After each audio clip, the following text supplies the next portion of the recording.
Dans cette vidéo, je vais te donner ma méthode pour obtenir rapidement plus de 1000 abonnés et c'est ce que j'ai fait sur 2 de mes chaînes et une troisième qui est en cours. En effet, la chaîne actuelle où tu regardes ce tutoriel, j'ai déjà plusieurs dizaines de milliers d'abonnés. J'ai une chaîne de podcast qui a été lancée il y a seulement quelques mois et qui se rapproche des 7000 abonnés. Et enfin, cette nouvelle chaîne qui vient tout juste d'être lancée où j'ai actuellement publié une seule et unique vidéo et tu peux le voir, il y a déjà plus de 300 abonnés. Alors bien évidemment, tu te doutes qu'il y a des méthodes, des principes à suivre et c'est tout ce que je vais te partager dans cette vidéo. Mais ce n'est pas tout. Avoir les 1000 abonnés te permettra, entre autres, d'accéder au YouTube Partenaire Programme et donc de pouvoir commencer à monétiser tes vidéos et donc générer de l'argent sur YouTube. Mais attention, il est important de préciser qu'il faudra remplir deux conditions. Oui, les 1000 abonnés, ce que je vais t'expliquer ici, mais également avoir 4000 heures de visionnage sur ta chaîne. Donc premièrement, je vais me connecter à ma chaîne. Attention, c'est important de recharger la page. Tu dois vérifier un petit peu tout. Sur Internet, beaucoup de personnes racontent malheureusement n'importe quoi. Une fois qu'on est connecté, on se rend bien compte qu'il y a des pics. Qu'est-ce que c'est que ces pics? Eh bien, c'est à chaque fois que je publie une vidéo.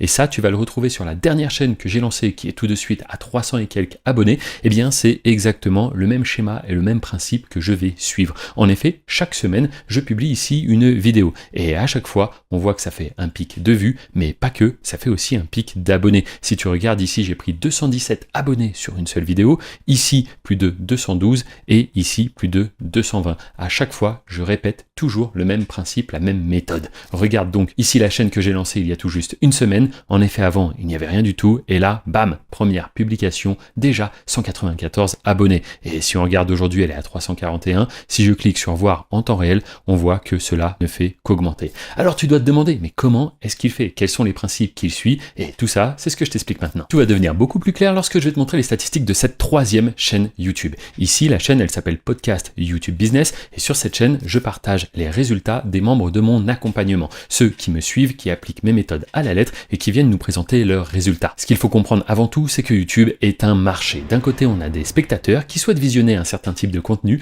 et de l'autre côté, on a les créateurs qui, eux, produisent les vidéos. Maintenant, la question, c'est comment faire pour que les spectateurs se retrouvent en face de la bonne vidéo. Et pour ça, eh bien, il y a plusieurs principes, plusieurs méthodes à connaître. La première, ce sont les sources de trafic. Quelles sont les différentes sources de trafic sur YouTube? À partir de quel moment et où YouTube va-t-il mettre en avant notre vidéo? Premièrement, il y a les recherches. Les recherches, c'est lorsque quelqu'un va chercher tout simplement avec les mots-clés pour trouver une vidéo. Comme par exemple cette vidéo, peut-être que tu l'as trouvée en cherchant tout simplement comment avoir 1000 abonnés.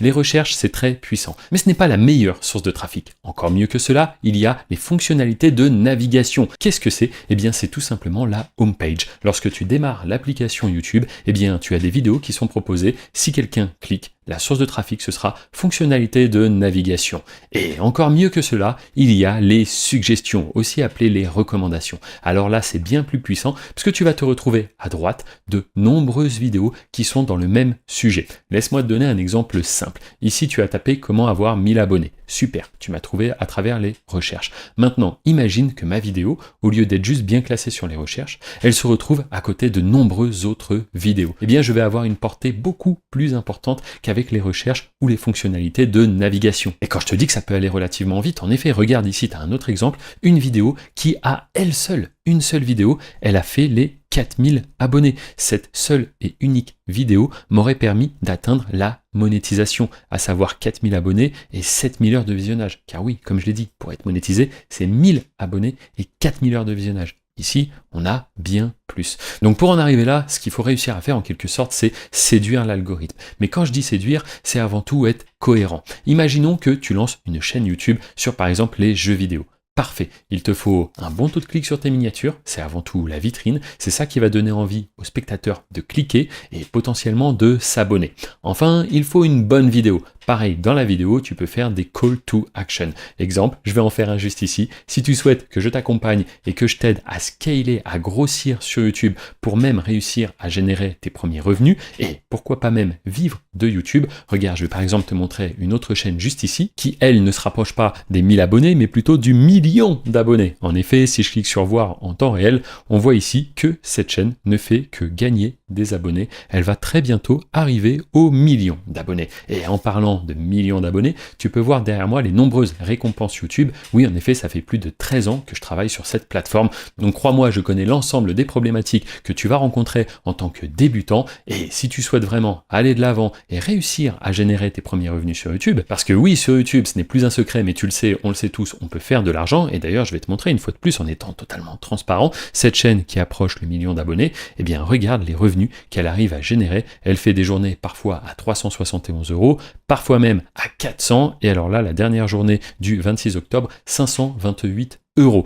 Donc ce qui représente quand même 20 000 € quand on additionne toutes les petites sommes qu'on a ici, et des chaînes comme ça, j'en ai de très nombreuses. En effet, c'est ce qu'on appelle aujourd'hui le YouTube sans visage. Donc encore une fois, il y a cette chaîne Hervé YT Business où tu regardes cette vidéo, où tu peux t'abonner parce qu'il y a énormément de valeur, tout ça est gratuit bien évidemment, et en plus de ça, il y a la chaîne Podcast qui elle est en description, et là-bas tu vas découvrir donc les témoignages des nombreux élèves. Et comme on dit jamais 203, la troisième chaîne, je viens de la lancer, et c'est la chaîne de vlog, donc là-bas tu vas pouvoir découvrir tout simplement mon quotidien, comment est-ce que je fais pour composer à la fois vie de famille, la gestion de mes chaînes YouTube et surtout la gestion des membres de l'accompagnement. Ce que tu viens de voir ici, c'était un parfait exemple d'un CTA, d'un Call to Action, et c'est comme cela que tu peux, dans tes vidéos, placer un Call to Action pour demander aux spectateurs de s'abonner et de mettre un like. Mais attention, il ne faut pas en abuser au risque de détériorer l'expérience spectateur. En effet, ils sont là pour regarder une vidéo, donc à un moment donné, il faut le placer subtilement pour leur donner envie de s'abonner, mais pas non plus aller baisser ton watch time, car le watch time,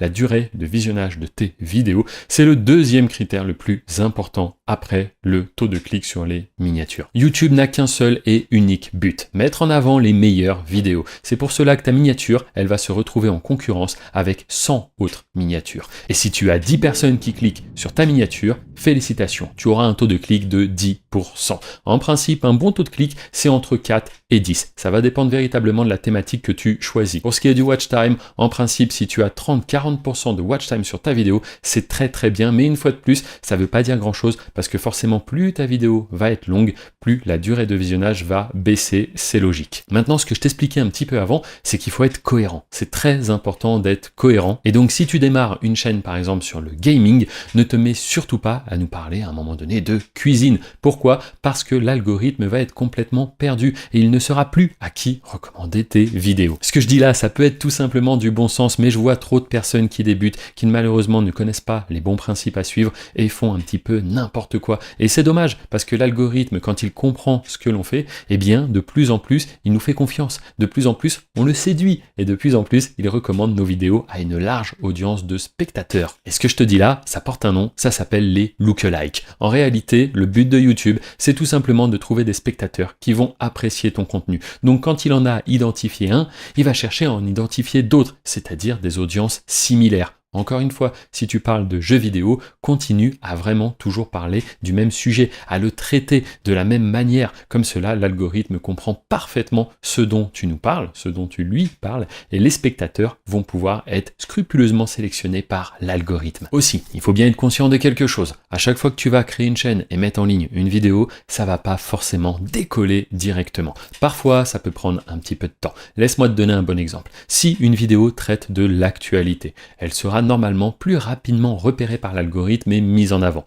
Par contre, si ta vidéo est intemporelle, que tu nous expliques comment sont fabriqués les vélos, eh bien là, pour le coup, ça peut prendre un petit peu plus de temps. Mais c'est normal, il ne faut pas non plus se précipiter. Au début, ta première vidéo, si elle fait 4 vues, c'est pas grave. La deuxième va peut-être faire 6, 7, 8 vues, c'est pas grave non plus. Ce qu'il faut, c'est laisser du temps à l'algo. Aussi, je le dis là, en principe, je le réserve pour les membres de mon accompagnement, mais je suis là quand même pour te donner de la valeur. À un moment donné, le rythme de publication, lorsqu'on débute, 2 à 3 vidéos par semaine, c'est très bien. Ce n'est pas la peine de publier trop, parce qu'en vérité, qu'est-ce qui va se passer ? Tu vas tout simplement noyer ta chaîne. L'algorithme n'aura même pas le temps de venir tester ton contenu, de le mettre en avant, que hop, direct, tu republies une autre vidéo, et ainsi de suite, et ainsi de suite. Et ça, c'est mauvais. Donc au début, 2-3 vidéos par semaine, c'est très très bien. Comme ça laisse le temps à l'algorithme de venir, de tester un petit peu, de voir les audiences qui matchent et qui matchent pas. Si tes premières vidéos ne sont pas au top du top, il n'y a aucun souci. À un moment donné, ce qu'il faut, c'est passer à l'action et s'améliorer. Être capable de prendre du recul sur le travail qu'on fait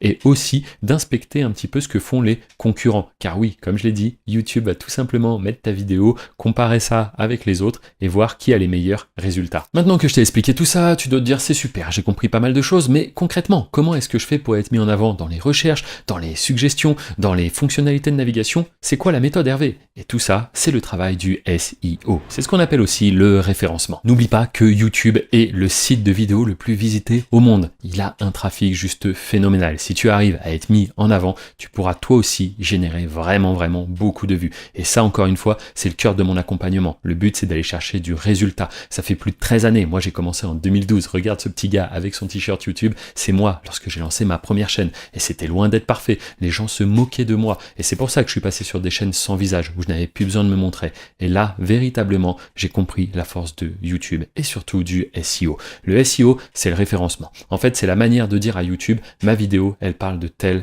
sujet. YouTube est un robot, c'est un algorithme. Il n'a pas la capacité de vraiment regarder dans le détail ta vidéo. C'est pourquoi il va être important de faire un bon titre, une bonne description et des bons tags. Et encore une fois, on ne te demande pas de réinventer la roue. Chaque jour, des milliers de personnes publient des vidéos sur la plateforme. Et toi, ce que tu vas faire, c'est tout simplement t'appuyer sur ces personnes, regarder les résultats qu'ils ont. En fait, on pourrait presque dire que ces gens-là font des crash tests pour nous. C'est eux qui essayent et qui échouent. Et nous, tout ce qu'on va faire, c'est venir regarder comme ça et voir ce qui fonctionne, le prendre, le répliquer, l'améliorer. C'est véritablement un business où il faut être capable d'analyser efficacement ce que font les autres et de s'appuyer dessus. Ça ne demande aucune compétence exceptionnelle, il faut juste être malin et surtout, c'est un business à clé. Il faut connaître les bonnes méthodes et surtout être capable de débloquer les nombreuses problématiques, les nombreuses situations que tu vas rencontrer et crois-moi, tu vas en rencontrer beaucoup. Le truc, c'est que si tu n'as pas quelqu'un qui t'accompagne, si tu te retrouves face au premier mur et que tu abandonnes, eh bien malheureusement, ça ne va rien donner. Par contre, si tu es accompagné sérieusement et que tu sais répliquer quand on t'explique une méthode, alors à ce moment-là, oui, crois-moi, tu vas aller chercher des très gros résultats. Et tout comme moi, YouTube a littéralement changé ma vie. Aujourd'hui, je suis libre. Je peux voyager avec ma famille, mes amis, quand je veux, où je veux. Et bien pour de nombreuses personnes qui m'ont fait confiance, qui ont décidé d'être accompagnées par moi, Hervé, à ce moment-là, eux aussi, leur vie a radicalement changé. Tous les témoignages et les résultats de mes élèves,